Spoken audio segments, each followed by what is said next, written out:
Hello. I am Sister Golden Hair Surprise. I am Sister Edna Days. I am Sister Dixie Rupt. Flush. The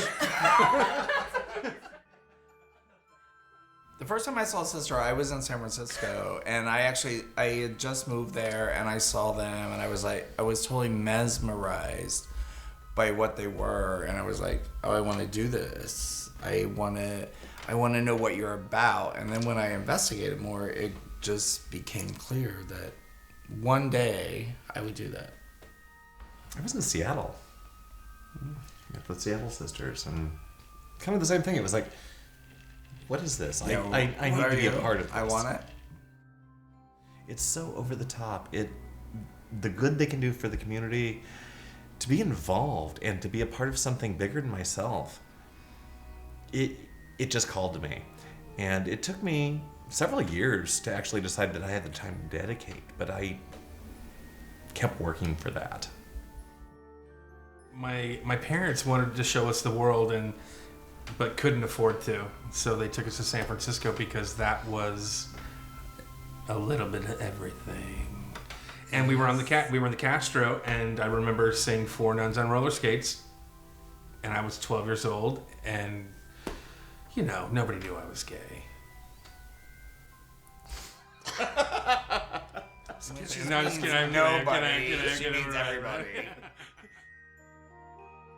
One night we were at Crush, and we're just hanging out. We're talking to this guy who's adorable, and he's talking and just saying stuff to us, and all of a sudden, out of my mouth comes, "Oh, so you're positive?" And he's like, "How do you know? Who told you?" And I'm like, No, I'm not judging. That's what I heard, you were talking about stuff. And he's like, I've never told anyone in my entire life. And then he totally started, the door opened and he spilled his guts to us. And he just let it all out. And we're like, no, it's totally fine. We don't judge. We're not Which is kind of what we're here for. I mean, exactly. We are this anonymous face that allows people to express something that they normally wouldn't express to. And things they can't tell their family, right. They can tell us because we don't know who they. I mean, even if we do know who we are, we take this whole vow that we're not going to go around spreading rumors. We're not going to go talking about them behind their back. Right. You're secret which it is. Which has a lot to do with the way we look. Because you can approach this and talk to this, that if we were out as our normal selves, you would just look at us and think of it as another person out and about. I mean, and no one would let that go.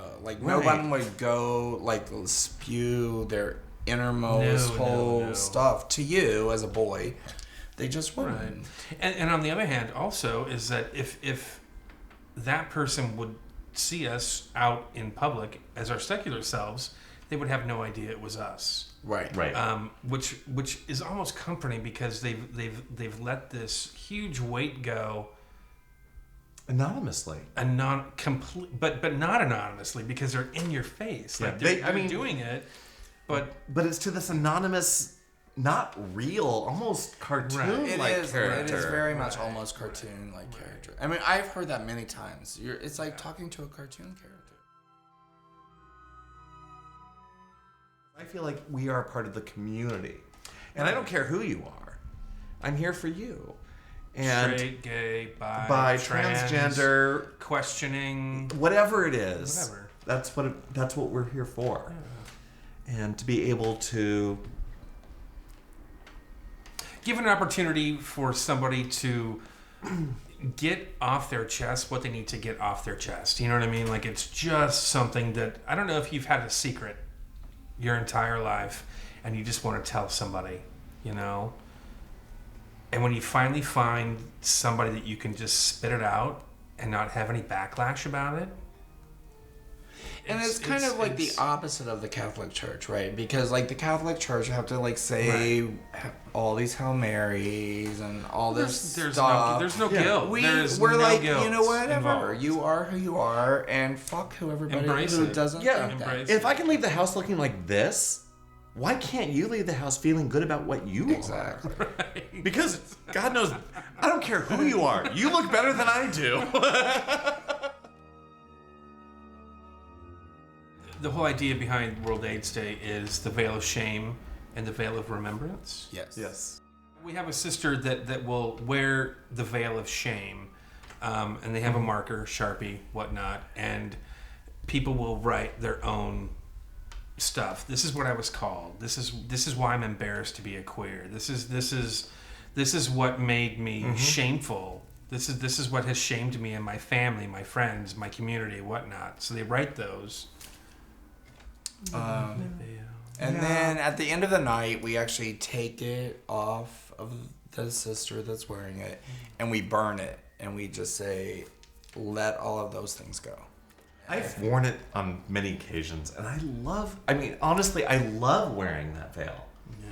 It's so empowering to be able to move throughout the community wearing this thing on your head that people write these horrible words on that you never see. But to be able to take that away from them and to say that I will carry this for you, and at the end of this night we will burn it and let it all go up in smoke and just be gone. I love that veil. I mean, that is one of the most powerful things that I think. But it's a weight. I mean, it is absolutely something heavy. is. Shit.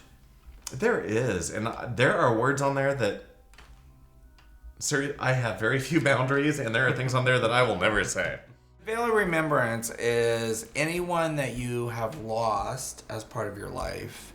You can actually write a memory to them on the veil, and then we take that and put it in our archives. Which is a lovely, just, like homage to your grandpa, your lover, your whatever. I mean, your best friend that you grew up with, whatevs. I mean, that's a sad one. It is. That one's harder for me. Yeah. I have a much harder time with remembrance than shame. Because I have no shame. I have no shame. I have no pride, dignity, guilt, any of that. It's like, meh. I gave that up when I started this career. Yeah, me either. Yeah.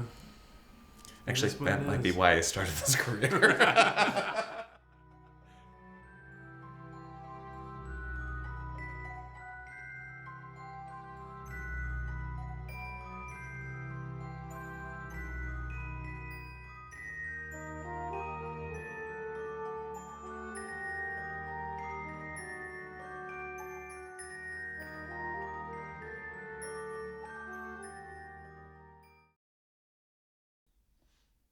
And there's total silence. I was expecting an eruption of some sort.